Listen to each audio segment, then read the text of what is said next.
Shalom saudara sekalian, salam sejahtera dalam kasih Tuhan kita Yesus Kristus. Kebenaran hari ini 18 Juli berjudul dapat ditularkan kepada jemaat. Apakah jemaat dapat semakin mendekat pada epicentrum kebenaran atau tidak? Yang paling berperan adalah pelayan Tuhan, yaitu pemberita firman atau pengkhotbah dan pemimpin gereja secara organisasi di bumi.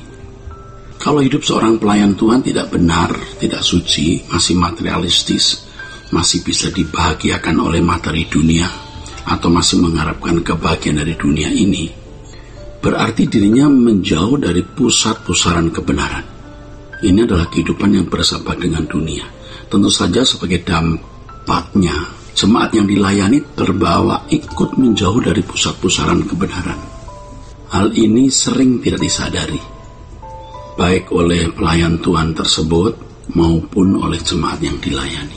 Oleh pimpinan Roh Kudus, seseorang bisa menyadari keadaan dirinya yang sebenarnya di hadapan Allah. Dalam hal ini, hanya orang yang dipimpin Roh Kudus yang bisa masuk dalam pusat pusaran kebenaran. Seorang pelayan Tuhan di mimbar yang tidak ada di pusat pusaran kebenaran tidak akan dapat menyeret pendengarnya masuk pusat pusaran kebenaran. Bagaimana bisa mengimpartasi, menularkan spirit yang benar kepada jemaat? Bagaimana bisa mengimpartasi atau menularkan spirit yang benar kepada jemaat kalau dirinya sendiri tidak memiliki spirit yang benar?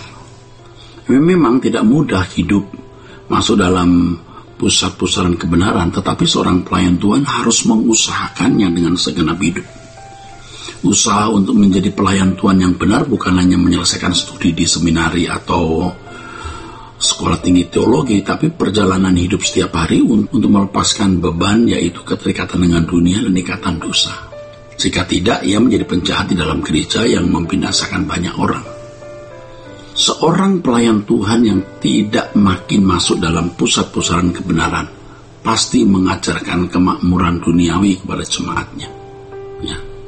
Pasti orientasinya bukan kepada kesucian hidup dan fokus pada kekekalan di langit baru dan bumi yang baru.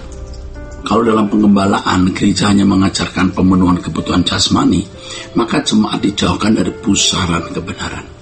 Kegiatan gereja-gereja seperti itu memang masih bisa aktif dengan berbagai program yang kelihatannya rohani, dan mendukung pekerjaan misi, diakoni, atau pelayanan sosial.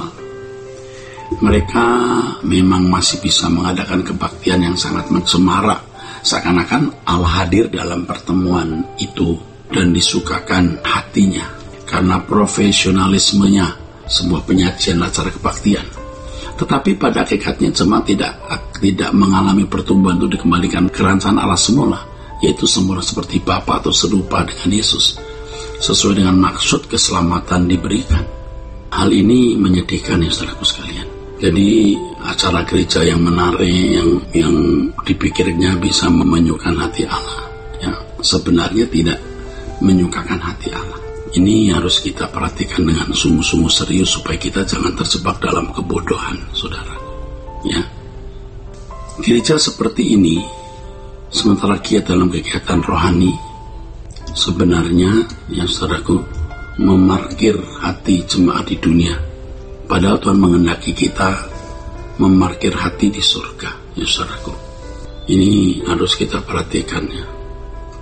Gereja seperti ini memarkir jemaat di dunia. Tragis ya saudara. Dalam kehidupan setiap hari tampak bahwa mereka tidak merindukan langit baru dan bumi yang baru. Hati mereka masih tertambat ke dunia.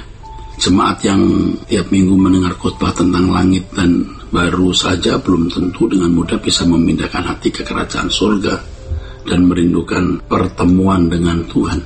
Apalagi yang hanya mendengar khotbah tentang pemenuhan kebutuhan jasmani dan berbagai nasihat yang tidak lebih dari motivator dunia. Keadaan gereja yang tidak bertumbuh secara benar disebut sebagai keadaan dalam pasivitas rohani. Memang mereka aktif dalam kegiatan gereja, tetapi rohaninya pasif. Jadi tidak heran kalau ada pelayan Tuhan yang dari pernyataan-pernyataannya menunjukkan bahwa ia tidak mengenal Allah dengan benar. Orang yang tidak mengenal Allah dengan benar, saudaraku, tidak dapat mengenal dirinya dengan benar pula. Pengenalan akan Allah sangat menentukan kualitas hidup, saudaraku. Orang yang kurang mengenal Allah, kualitas hidupnya pasti rendah. Dan orang yang tidak mengenal Allah, kualitas hidupnya pasti rusak. Pusat pusaran kebenaran sebenarnya adalah Allah pribadi. Seorang pelayan Tuhan harus semakin bersentuhan dengan Allah. Allah tidak memaksa seseorang bersentuhan dengan dia secara konkret. Ya. Gereja yang dilayani oleh pelayan Tuhan yang tidak bersentuhan dengan Allah, ya masih bisa eksis dalam kegiatan pelayanan rohani. Tetapi pasti tidak ada aktivitas yang proporsional dalam proses pendewasaan.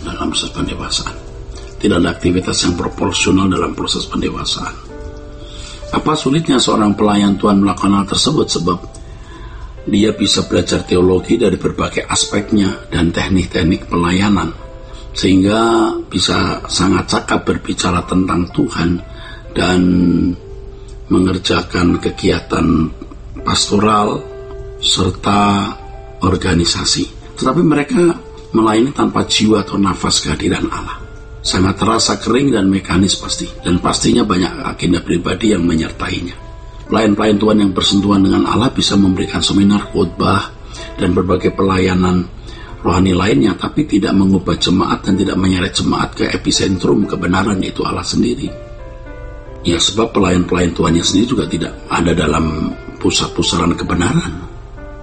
Mereka tidak memiliki pengalaman hidup yang nyata atau konkret dengan Allah, tidak memiliki hati yang gentar akan Allah secara proporsional. Ya, mungkin hanya memiliki pengetahuan teologi saja, tapi hidupnya pasti bercacat, bercelah, hanya tidak kelihatan saja. Mereka tidak bisa mengimpartasikan spirit yang baik kepada jemaat, tidak bisa menularkan spirit yang baik kepada jemaat.